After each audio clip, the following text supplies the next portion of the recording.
Good evening, and welcome to the Voice of the Crusader, where we are broadcasting live from the studios of People Television here in Atlanta, Georgia. My name is Samira Israel, and I'll be your hostess for tonight's show.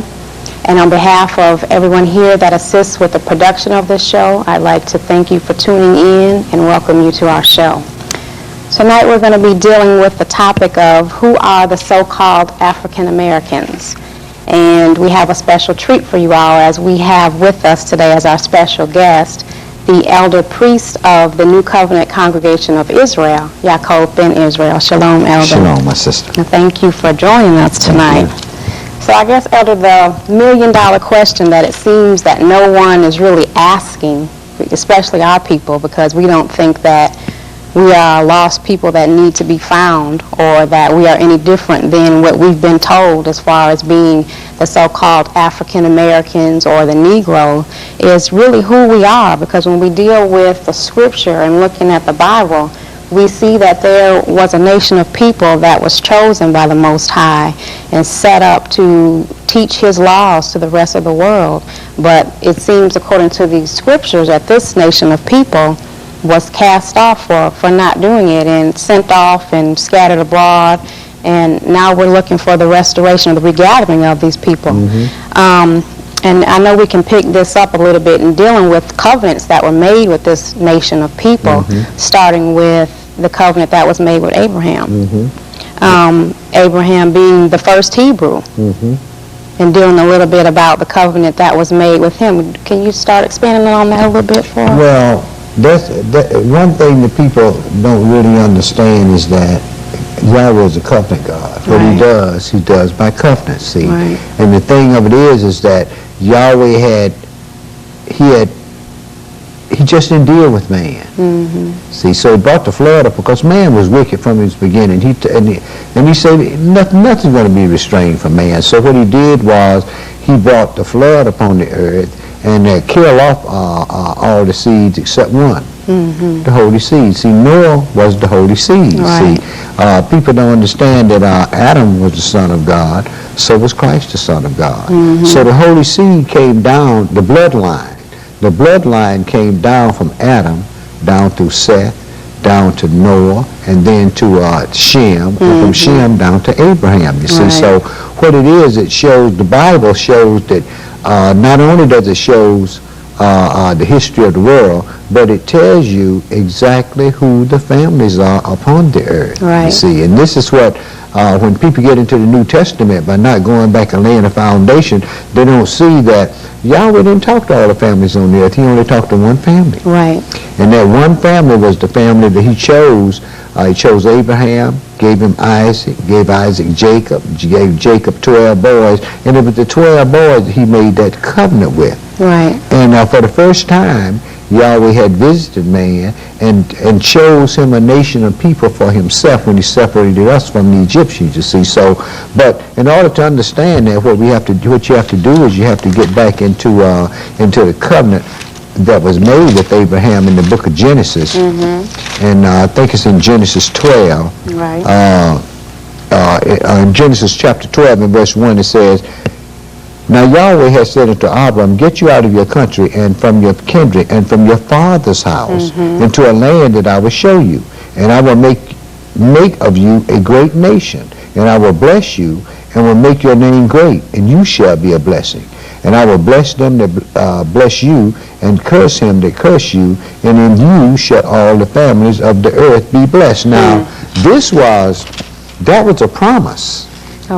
See, so that was a promise that was made. This is why Paul talked about the covenants and the promises. See, there's a difference between the covenant and the promise. A promise is just words spoken, but the covenants were sealed in blood. All of the covenants had to be sealed in blood. And he told Abraham to get out of his father's house and come to a land he was going to show him.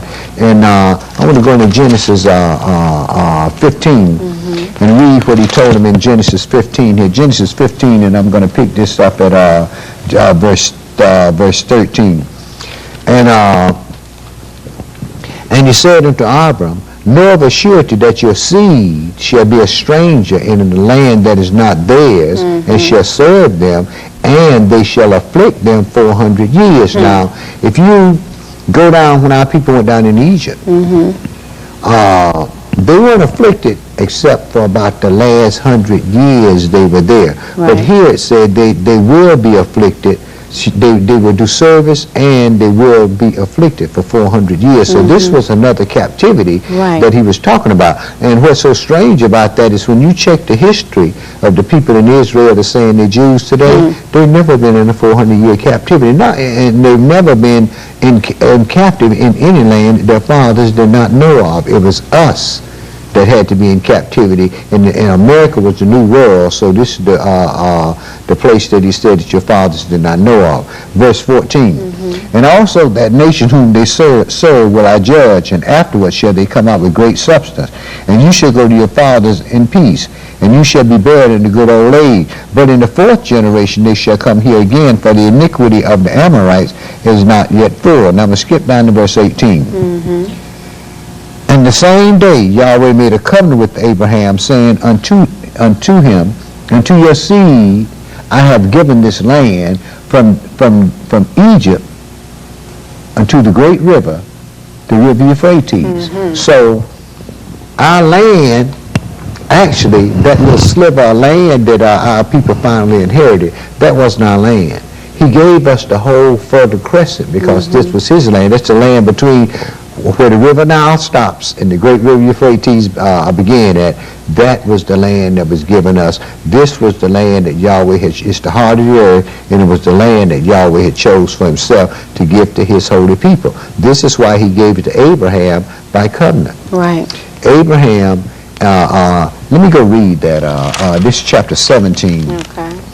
And I'm going to pick this up at 17:1. And it says, when Abraham was 90 years old and 9, Yahweh appeared unto Abram and said unto him, I am Almighty Elohim, walk before me and be you perfect. And I will make my covenant between me and you, and will multiply you exceedingly.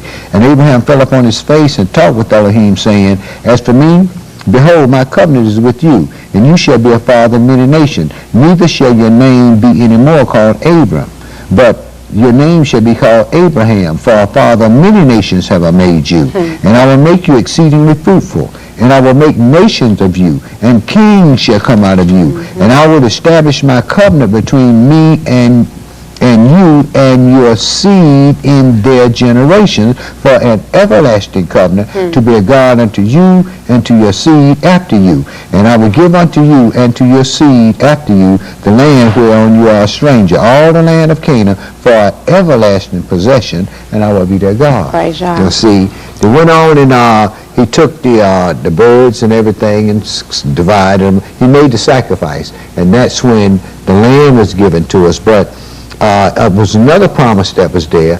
That was that in his seed shall all the families of the earth be blessed. Well, the first seed that came out of Abraham that the family was blessed to was Jacob. Because Jacob produced the 12 tribes. See. Well, what about, I mean, some people would say we're skipping a seed, because didn't Abraham have a son before Isaac and Jacob came, and Ishmael? And I know a lot of the Muslims here in the Americas or even over in the Middle East feel that because they came through Ishmael, then the promise should have passed to him because he was Abraham's firstborn. Not necessarily so. See, it all depended upon the father who he was going to give that blessing to. Even with the 12 tribes of Israel, Reuben was the oldest born son. But he went and lay with his father's concubine, and he took that blessing from him and give it to Joseph, didn't he? Gave him a double portion of the land and everything, didn't he? So it's possible, it's up to the fathers to decide who was going to give that blessing to. But then look at it this way. Shem wrote the Quran. Okay? So naturally, they were going to put Shem in there as the Ishmael in there as the chosen seed. Right. But it was, Yahweh even told him, say, I've heard you concerning Ishmael. He's going to beget 12 princes, but my covenant is going to be with Isaac, to whom Sarah is going to bear unto you next year, this set time. Right. So what we have to understand is this, Yahweh set up, he's God of order. And he set up things the way that he want them set up. And what I like so much about the Bible is this. I can go in here and pick up, it's 6 seeds on the earth. I can pick up those 6 seeds from their beginning and bring them right down to the present time and use the prophets to tell you exactly what those seeds was going to be doing and what was going to happen to us. And everything is right on the money, you see. And hopefully the camera can pick up on this graphic that we have over here that just shows the travels of Abraham and how Yahweh did call him out of Ur in showing him this landmass that he promised to his seed. Now, before we go on, I just would like to share our phone number with our viewing audience that you are welcome to call in with any questions or comments that you may have for the elder priest, Jacob ben Israel of the New Covenant Congregation of Israel. And we can be reached here at area code 404-892-5614. Again, that's 404-892-5614. Now, I know we just stated that Ishmael was Abraham's firstborn, but we know that in reading throughout the rest of the story that the covenant was not actually made, like you said earlier, with Ishmael, but passed to his what Yahweh considered to be his only son, and that was Isaac. Talk a little bit about that for us. Well, the thing that really brought all of this about, like I said before, was Yahweh's way of setting up things the way that he wanted to set things up. See, man is off into politics. In other words, he wants things the way that he wants them, whether they're good or evil. Man wants things the way that they want them. But see, Yahweh has already set things in the earth the way that he wants them. See, a bird don't fall to the ground unless he says so. And all of the things that's coming up on us when we look at our people, what people have to understand is this. Yahweh hid us on the earth for a reason. Because if all the nations knew who we were, seeing that they worship the adversary, the devil, they kill us off. And that's what they've been systematically trying to do. The Babylonian Empire with the Arabs, then the Medo-Persian Empire with the Euro-Gentiles, then the Greek Empire, and now this final Roman Empire that we're in. And all of those nations have subjugated us. And like Yahweh told them, whosoever touch you, touch the apple of my eye. Well, let's look at that. All of the nations today are in their land, right? They're fighting everywhere. See? Sin is running rampant everywhere, right over here in the Middle East. United States goes over there during the Bush administration, right? Help the people build all those case-hardened tunnels and everything because Russia was in there at that time, right? And then once Russia left, then the Taliban went up in there. Now they're going up in there trying to blow up all of that stuff. Why? Two different opinions. Politics. See, the Shemites hate the Western world, and the Western world hate the Shemites. And this is what's going to cause our Muslim brothers and sisters in this country here a big problem. See, a lot of our brothers and sisters think that started with Elijah Muhammad, but it didn't. It started with the Arabs during the 13th century with Muhammad Mustafa. We got a different brand of it, and we practice a different Islam from what they practice. Now, when I came up, I was in the nation back in the 50s. When I came up, there was no mentioning of Ishmael. But now, there's a mentioning of Ishmael. But see, let me read something to you all. Let me read something to you here out of Genesis chapter 21 and verse 1. It says, and Yahweh visited Sarah as he has said. And Yahweh said and did unto Sarah as he had spoken. For Sarah conceived and bare a son in his old age, at the set time which Elohim had spoken unto him. And Abraham called his son that was born unto him that Sarah bare to him Esau. And Abraham circumcised his son Esau, being 8 days old, as Yahweh had commanded him. And Abraham was 100 years old when his son Esau was born. And Sarah said, Elohim has made me to laugh so that all shall laugh with me, right?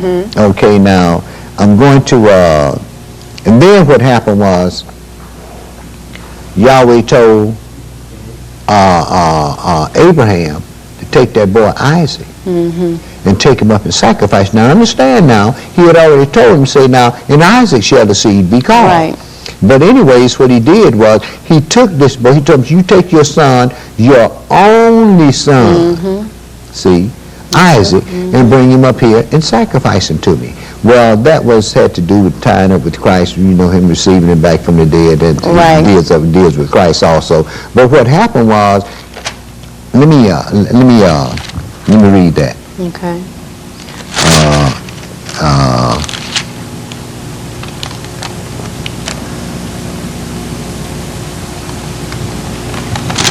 Yeah, let me find that here. Okay, while you're looking for that, Elder, I think we have our first go caller ahead. on the line. Go ahead. Caller, thank you for calling. Please go ahead and state your name, your question, and your comment. Hello? Hello, yes. How you doing? I'm fine. My name is Corey. I was mentioned about the families, the original families. In the Bible it states where Jesus was a black person, and it said he was sent to his own. But yet still they practice that he came to all the families of the world. How is that I can lay a message when I speak to my other people that everybody's not a chosen people of God? Okay, so your question By was, race. if I heard you correctly, you were asking, is the Messiah really a black man, and how can you relate to your family and people that you know that not every nation of people is the chosen people? Is that your question? Right. Elder, you want to address his question? He wants to know, is Yeshua a black man? Of course he was. To show you that what you do is the Messiah came out of the house of Judah. Okay? I'm going to Songs of Solomon and read you something out of the Songs of Solomon here, and and it's going to tell you something about a woman that was in the house of Judah. She was a Judite, and I'm going to pick this up if I can find it here that's in the Songs of Solomon. Yeah, right behind Ecclesiastes. Yeah. Let me read that to you. And then you can go to the book of Job, chapter 30 and verse 30, and Job tells you that he was black also in Job chapter 30 and verse 30. And the reason why Moses wrote the book of Job, because Job also was a Hebrew Israelite. Now, this is the Songs of Solomon, who was king in Israel. I'm going to start this at chapter 1 and verse 1. The Song of Songs, which is slow-mo's. Let him kiss me with the kisses of his mouth, for your love is better than wine. Now, the book of Solomon is about Yahweh and his love for his church. It has nothing to do with anything else but that. Verse 3. Because of the favor of good ointments, thy name is in his ointment poured forth. Therefore do the virgins love you. Draw me, we will run after you. The king has brought me into his chambers. We will be glad and rejoice in you. We will remember your love more than wine. The upright love you. I am black, but comely, O you daughters of Jerusalem, as the tents of Kedar, as the curtains of Solomon. Look not upon me because I am black, because the sun has looked upon me. My mother's children were angry with me. They made me the keeper of the vineyards, but my own vineyard have they not kept. Well, if you look at this, it's the Shulamite girl that's talking in the beginning, and like I said, she came out of the house of Judah. Now, I'm going to go back in the book of Revelations and read something out of the book of Revelation that John saw, and we can very well see there's something, and you draw your own conclusions about that. This is Revelation chapter 4, and I'm going to pick this up at verse 1. It says, After this I looked, and behold, a door was opened in heaven, and the first voice which I heard was it were a trumpet talking with me, which said unto me, Come up hither, I will show unto you things which must be hereafter.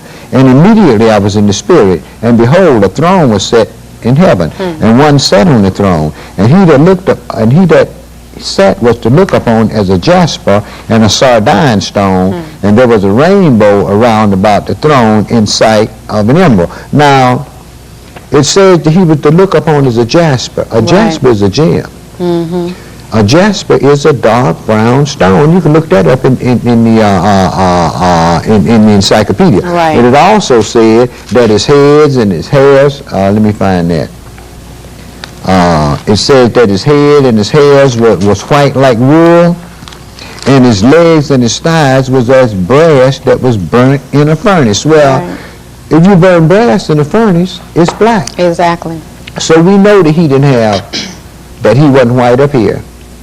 And then his legs and his thighs was black. We know that, see. And then all you have to do is look at the area where he came from, where he was born at, and see that it was a people of color that inherited those areas. Now first, excuse me, and to show you something else too, I'm going to go in the book of Acts and show you something about the Apostle Paul. This is Acts 21st chapter. And I'm going to read something here about the Apostle Paul. Now, we know that the Messiah came out of the tribe of Judah. Mm-hmm. And we know that Paul came out of the tribe of Benjamin, right? Mm-hmm. Now, Paul had been commissioned to go teach the Euro-Gentiles the word of God because they hadn't heard the word. Like Paul told them, you were alienated from the commonwealth of Israel without God in the world, mm-hmm. and you were carried away with them dumb idols that y'all, and they still got them same idols with us today. They just celebrated that little fat one, what his name is? Valentine, Cupid. Yeah, Cupid. Mm-hmm. Anyway, the Spirit has sent Paul to teach the Gentiles. Now people didn't like it. Mm-hmm. So they made an uproar, and they was going to beat Paul up, and the Roman soldiers came down and delivered Paul out of their hand. But let me pick up some of the conversation that took place. This is in Acts 21 and verse 35. And when he came up on the stairs, so it was that he was carried of the soldiers for the violence of the people. Mm-hmm. For the multitude of the people followed after, crying, away with him.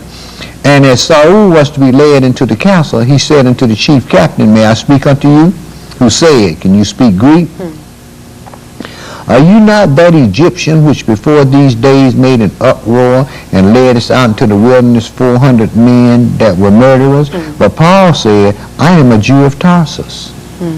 You see, now here this Gentile thought Paul was an Ethiopian. Right. The Ethiopians today, they were the Egyptians back in those days. So when you look at us and look at the Ethiopians, you can very well see why they thought Paul was an Ethiopian. Even when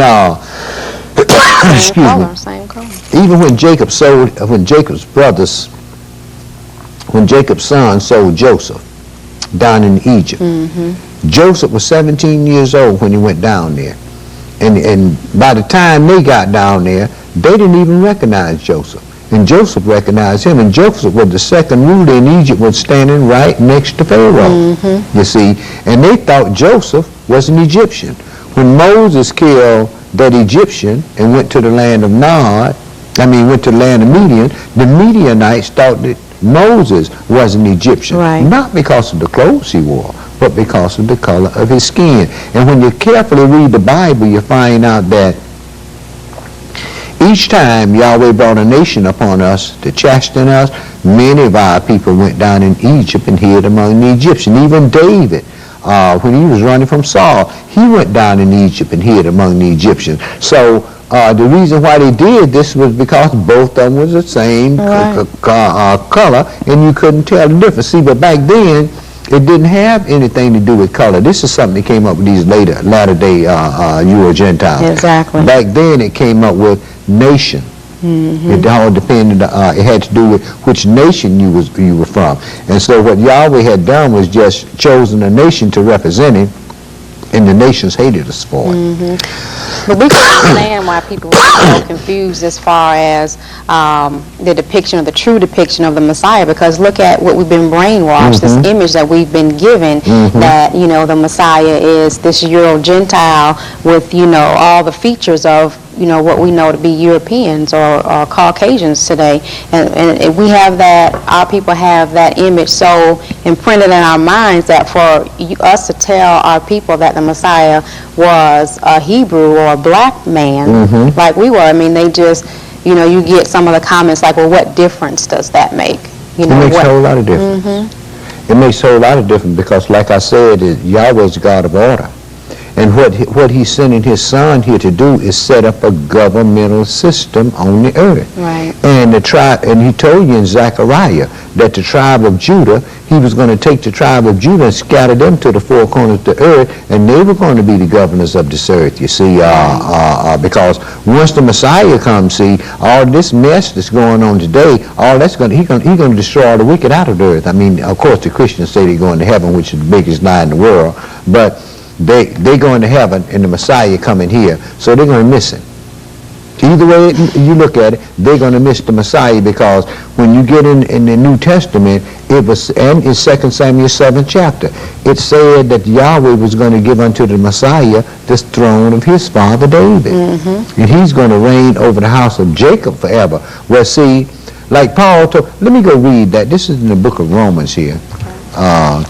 Romans 11th chapter. See, it was a mystery in the Old Testament as to how the nations was going to be saved. Now, our people knew that the nations was going to be saved because provisions was made for them to dwell among us. Mm-hmm. He said, as you do, so should they do if they dwell among you. Now, once the Messiah came and taught the word to our people, 10 years later, he sent Peter to open the doors to the Gentiles, right? Mm-hmm. So Peter went to Cornelius, and for the first time, the Gentiles began to hear the word of God. Now, let me read something to you out of the book of Romans to show you what would happen, how the Gentiles would be saved. This is Romans chapter 11. I'm going to pick this up at verse 15.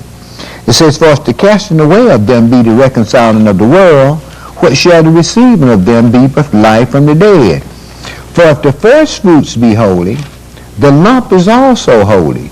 And if the root be holy, so are the branches. And if some of the branches were broken off, and you, being a wild olive tree, were grafted in among them, and with them partakers of the root and fatness of the olive tree, boast not against the branches. Because if you boast, you don't bear the root, but the root bear you. You will say then, the branches were broken off that I might be grafted in. Well, because of unbelief they were broken off, and you stand by faith. Be not high-minded, but fear. For if Elohim spared not the natural branches, take heed lest he also spare not you. Well, let's look at that. The things that our fathers taught them, nobody does today. Right.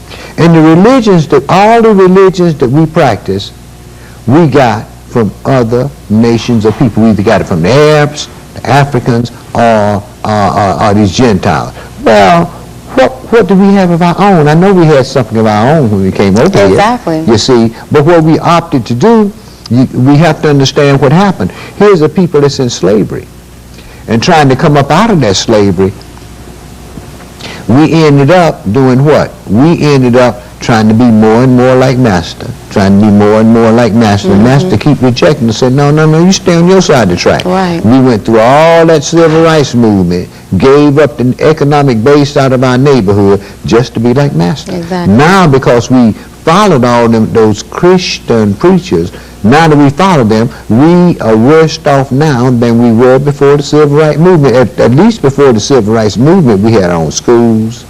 We had everything we had belonged to us. Mm-hmm. We went work, brought it back to the neighborhood, spent what we had to spend in our neighborhood, and our neighborhoods grew. But the civil rights movement came through, and what we did was this. We threw away our children's future by giving up our economic base. This is why young people in the streets don't care nothing about nothing. They don't see nothing down the line. We didn't leave them a legacy, and that hurt them more than anything.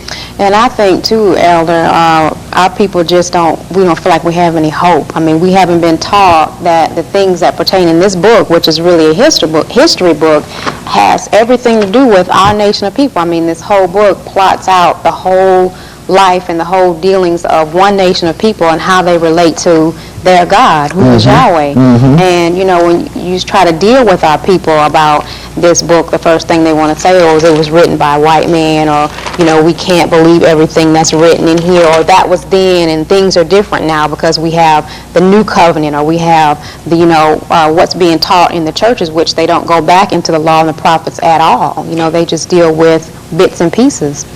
Well, the thing of it is, my sisters, people don't know the difference between the old covenant and the new. Right. See, they don't understand that it's not really, the new covenant will not be enjoined until we get out of here and get into the wilderness. Right now we're under the blood of Christ. But under the old covenant, Yahweh said, if you will do this, then I will do that. You're going to have plenty of babies. You're going to have a lot of corn, a lot of wine. Nobody's going to desire your land, right? Right. But under the new covenant, he said, look here, I'm going to write my laws in your heart and your mind. I'm going to write them, and I'm going to be to you a God, and you're going to be to me a people. And at that time, ain't nobody going to teach every man know his neighbor, because all of them are going to know me. Well, that's once we come under the new covenant. Well, the church tells us, say, we're not under the law, we're under grace. Mm-hmm. Well, what's the sense? And now look at this now. Yahweh destroyed our whole nation because our people did not do what he said do, right? Now, here the Gentiles come along and say, well, we don't have to do any of that. Christ nailed all of that to the cross. Mm-hmm. Well, what would the sense in Yahweh writing his laws in your heart and in your mind if he don't want you to keep them? Exactly. Like people do, see. But what the church tells us today is say we are not under the law, we're under grace. But they don't go and read all of it and find out that the only law that we weren't under was the sacrificial law. Because Christ said, until heaven and earth pass, not one jot or one tittle depart from the law until all be fulfilled. And the thing of it is that they're talking about, if you notice with the religions today, everybody got their own brand of salvation, right? Listen to this. This is in Isaiah chapter 14. Mm-hmm. And I'm going to pick this up at verse 1. It says, for Yahweh will have mercy on Jacob, and will yet choose Israel, and set them in their own land. Why he got to set them in their own land? Because they kicked us out of our land. Right. And they got those imposters over there talking about their Jews, right? And they've never been in the 400-year captivity. True. And the stranger shall be joined with them, and they shall cleave to the house of Jacob. And the people shall take them and bring them to their place, and the house of Israel shall possess them in the land of Yahweh for servants and handmaidens, and they shall take them captives whose captives they were, and they shall rule over their oppressors. That's part of the new covenant. It says, he that leadeth into captivity shall go into captivity. Right. Okay? In 606 BC, we went into occupation and captivity to the Arabs. Mm-hmm. In 539 BC, we went in captivity under the Medes and the Persians, right? The Iranians and the Russians, right? Then in 333, Alexander the Great came in. And then in 67 BC, he had come to Caesar's, right? But what Yahweh was doing was to see, the nations thought they was doing something. But see, Yahweh had already prophesied hundreds of years before that he was going to bring these nations upon us. If we didn't straighten our act up. We didn't straighten up our act. He brought these nations upon us, and these nations scattered us to the four corners of the earth. But the reason why he brought these nations upon us is because we worship the God of nations. And like I tell the people today, I don't care what denomination of Christianity or what religion you practice, if you look in the root of it, some other people started that besides you. And when you go back further and search history, they had a hand. Those same people had a hand of you being put in captivity. Right. Now, going back to something you had said a little earlier, Elder, we were talking about the prophecy that was given to Abraham about the 400-year captivity of his people. But, a lot of people say that, we don't know what we're talking about. We couldn't possibly be talking about here in the Americas because weren't the Hebrews in captivity under the Egyptians for 400 years. But, as you were saying earlier, that was only the last 80 to 100 years when Moses was led or sent to lead our people out of bondage from the Egyptians. And I think well, one thing about it is Yahweh don't make mistakes. See, this is what we're going to, if Yahweh say 400 years, he means 400 years, right? Well, let me go back into Exodus here and read some things here out of Exodus about that time period. Now, we know that when we first went down into Egypt, after a while, Joseph became the second ruler in Egypt. When his brothers came down there, they gave him all the rich farmland of Goshen. right? And for his people to dwell in. So we weren't in captivity. Pharaoh came up that knew not Joseph. Right? And then as we began to multiply in the land, we began to outnumber the Egyptians. Well, we weren't in captivity during the time that we were doing that outnumber. Exactly. But what they said was, let me read this to you here. This is in the book of Exodus. I'm going to read about when they came out of the time period that they were in Egypt. This is in Exodus chapter 12, and I'm going to pick this up at verse 40. It says, "Now the sojourn of the children of Israel who dwelt in Egypt was 430 years." Yahweh didn't tell Abraham 430 years. He told him 400 years. Right. And like I said before, if anyone read the story, they'll find out that we didn't go into captivity until the time when Moses was born. And when Moses left Egypt, he was 40 years old. So when he came back, he was 80 years old. So it was about the last 100 years. We didn't serve and weren't afflicted for 400 years in Egypt like we were here in America. Right. And he told Abraham that we would be strangers in a land that our fathers did not know of. Abraham went down in Egypt. Right. So did Isaac. So did Jacob. So did the 12 tribes. We knew about Egypt, but this part of the world hadn't been discovered by the Euro Gentiles at that time.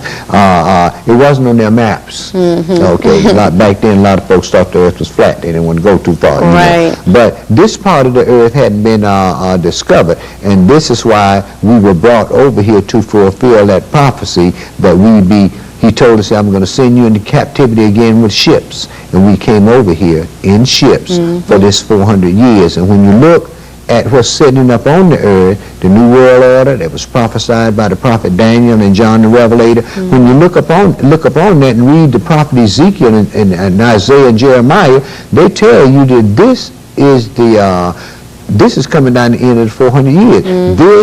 The New World Order that is sitting up right now is the one that we are going to be delivered out of. We're living in the most exciting times of our life. For the first time, we have a chance to do our God a service in getting His Word out. Praise God.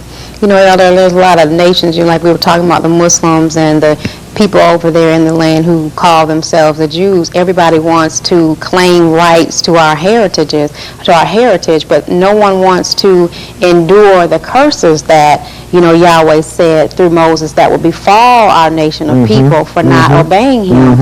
And I know that He speaks of a lot of those curses, or mainly those curses in the book of Deuteronomy chapter 28. I mean, how can you obtain to the blessings if you're not a part of all of it? I mean, the people had to go through a great deal of degradation and curses because of our disobedience before we get a chance to get to the blessing. Correct. And the thing of it is that Yahweh told the people that's in that land today that they were going to have war from generation to generation. And ever since you've heard of an Israel, there's been war simply because the children of Israel has not been in that land.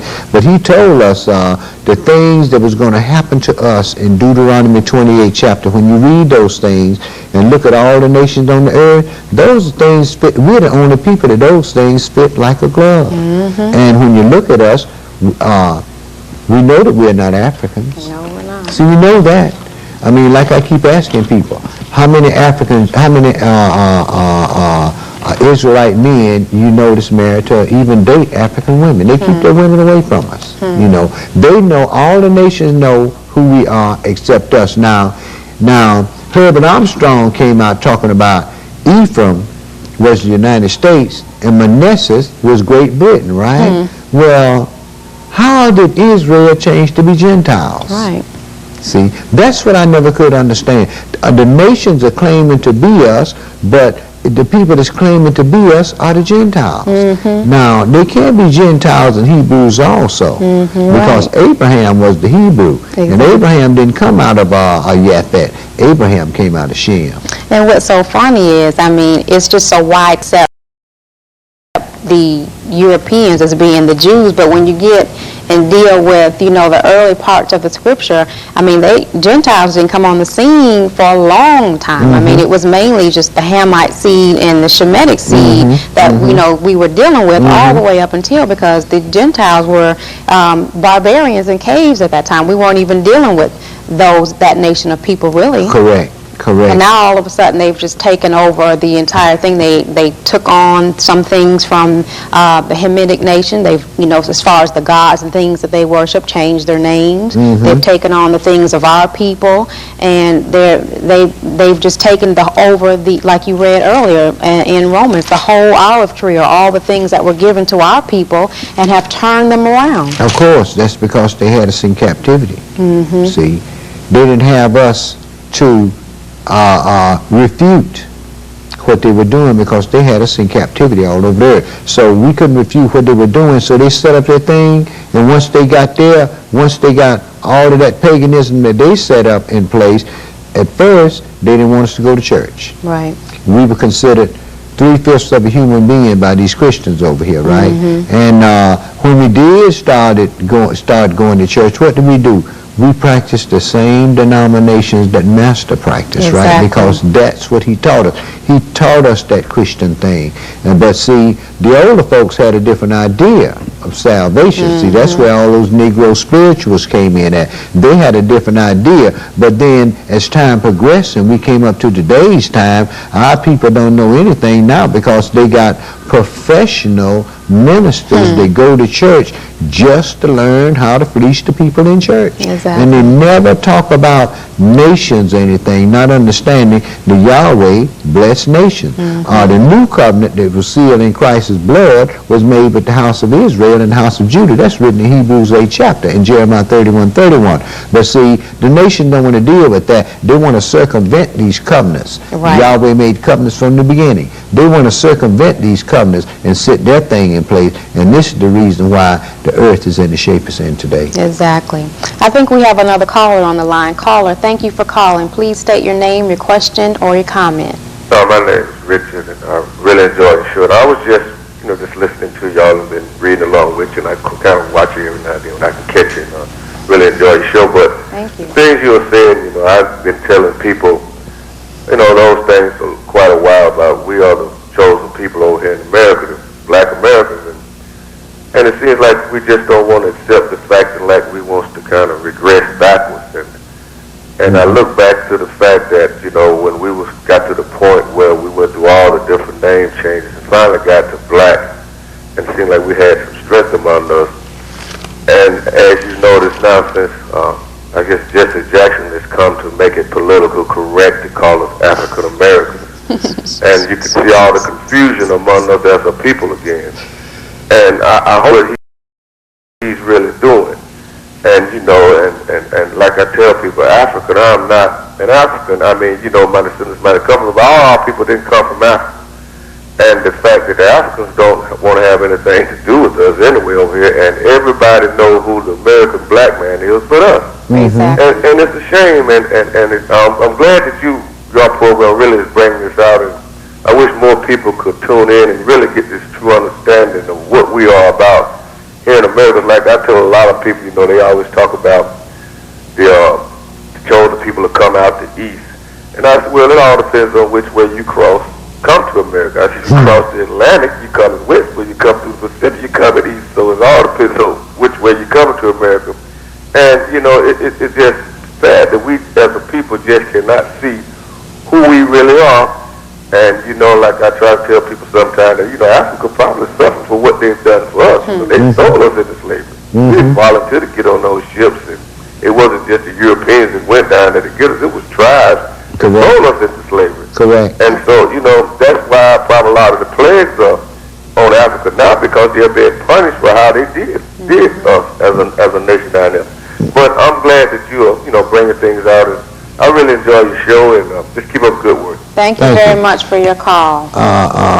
not only are the Africans being plagued for the things that they've done to us, the Arabs are being plagued, all the nations are being plagued. Look at the wars that has been fought in foreign countries all over the earth. The nations are being plagued and killed off because, like Yahweh said, whosoever touch you, touch the apple of my eye. Do you know that we are the only people on the earth who don't have a viable governmental system to rule over us? As a matter of fact, nobody goes to Washington, D.C. or to the United Nations or any place and speak for us. They go and speak for America. But as far as our people is concerned, there's nobody that represents us. Jesse Jackson don't represent us. He represents his constituency. Al Sharpton doesn't represent us. He represents his constituency. It's all about who can pay you the most. That's what you get off into. Now, if you notice what happened now, all those smoking firebrands that came up through that was talking that revolution thing, they killed all them off and got them all in jail. As a matter of fact, Alameen, see, he just got convicted. Out of all the evidence that came up, they just convicted him. But see, they convicted him because he was a turncoat. First he was a Panther.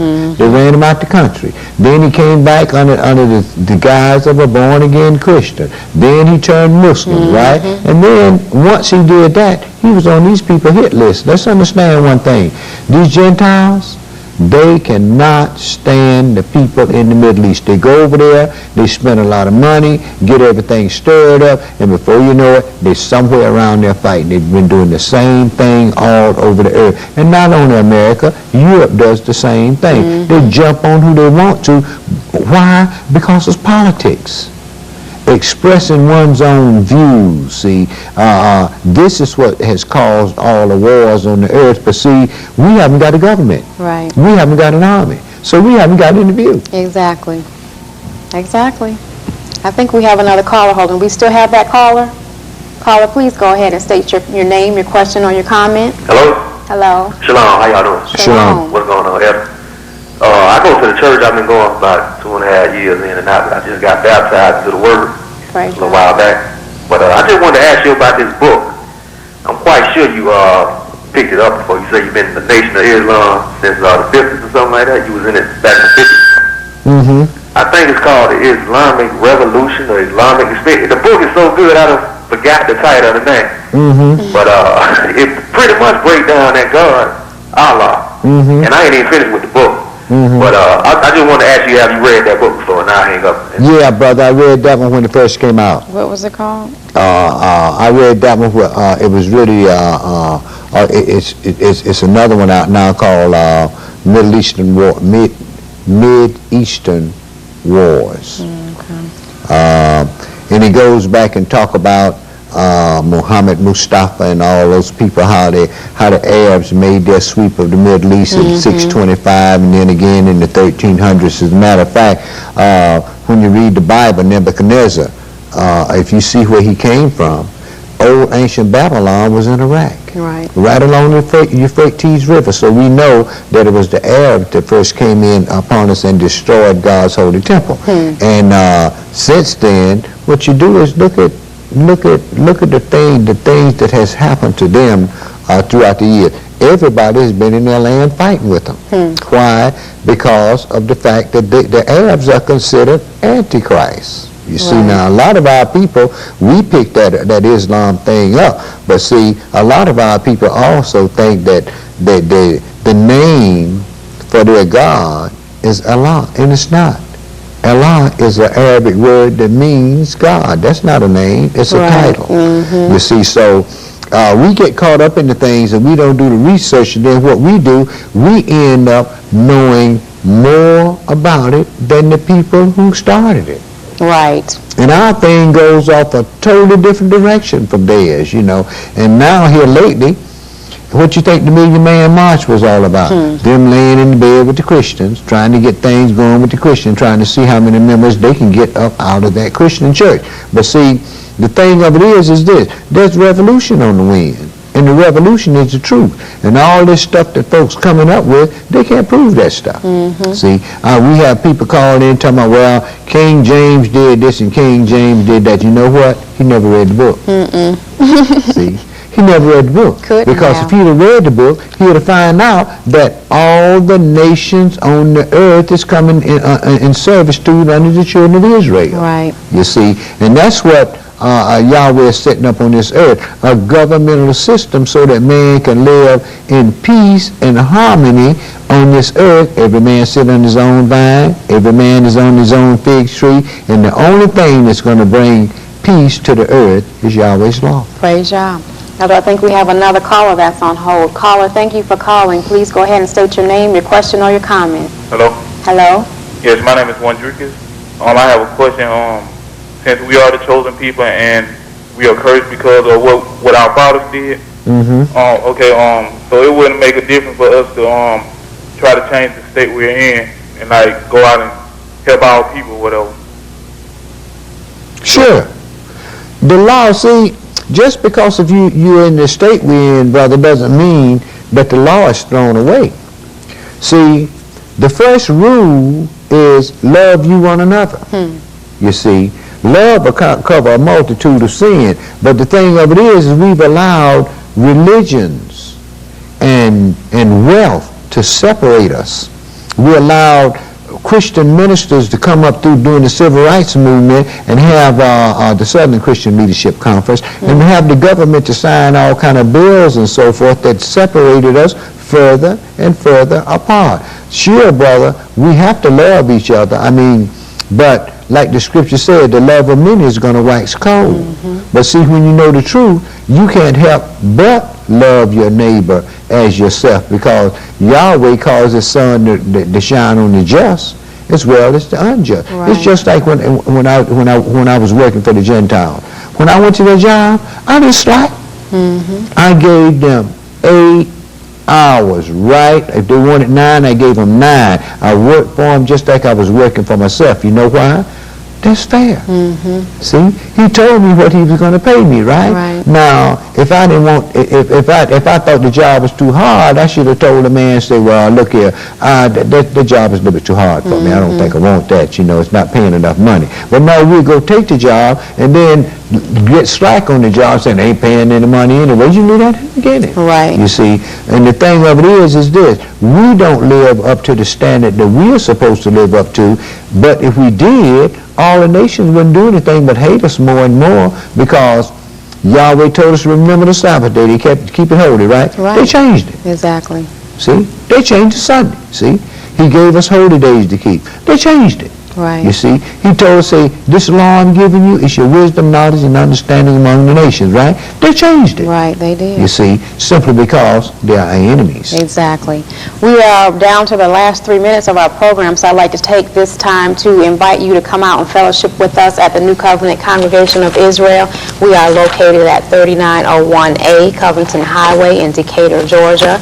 You can call us. We are at 404-286-5869, or you can sign on to our internet site. We are at www.thencci.com. We also have classes throughout the week. We have our regular Sabbath class every Saturday at 1 p.m. We also have an early Bible class at 11 a.m. We have Bible classes on the first day of the week, or Sunday, at 10:30 a.m., another history class on Tuesday at 8 p.m., and a For Sisters Only class on Thursday nights at 8 p.m. We're also having a special new thing that we just started called Open Mic, Open Mind on the first Saturdays of every month starting at 9 p.m. So if you have any poetry or any reading, song, dance, or something that you would like to show or perform, please come out. We are again located at 3901A Covington Highway in Decatur. And I think we have another caller that is on hold. So caller, please, thank you for calling. Go ahead and state your name, question, or comment. Yes, my name is Duran. I've just tuned in like 10 minutes ago.